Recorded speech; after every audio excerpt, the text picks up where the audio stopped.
söz belə eşitmək istəmirəm. Aldığım nəfəs belə yalan dolan, ümidim qalmışdı bir olan qalan. Getdin məni yandıra yandıra, sağalaram yenidən inanmıram. Yadımdan çıxmaz sözün bir an, verdiyin vəd zəhər özün ilan. And olsun həsrətinə bir zaman, çəkdiyimi çəkəcəm qıram qıram. Aldığım nəfəs belə yalan dolan, ümidim qalmışdı bir olan qalan. Getdin məni yandıra yandıra, sağalaram yenidən inanmıram. Yadımdan çıxmaz sözün bir an, verdiyin vəd zəhər özün ilan. And olsun həsrətinə bir zaman, çəkdiyimi çəkəcəm qıram qıram.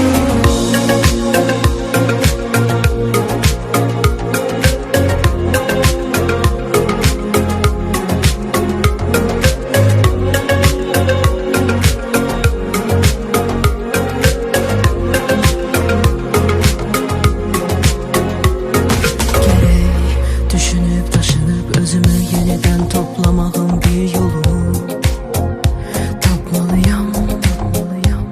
Unudup dönəni mənə zərər verən hər nə varsa beynimdən çıxarıb atmalıyam.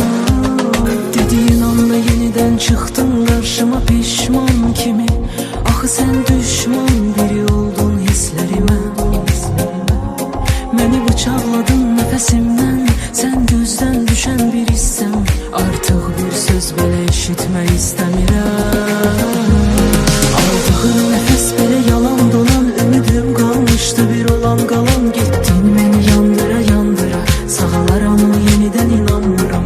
Yadımdan çıxmaz sözün bir an, verdiyin vəd zəhər özün ilan. And olsun həsrətinə bir zaman, çəkdiyimi çəkəcəm qıram qıram. Aldığım nəfəs belə yalan dolan, ümidim qalmışdı bir olan qalan. Getdin məni yandıra yandıra, sağalaram yenidən inanmıram. Yadımdan çıxmaz sözün bir an, verdiyin vəd zəhər özün ilan. And olsun həsrətinə bir zaman, çəkdiyimi çəkəcəm qıram qıram.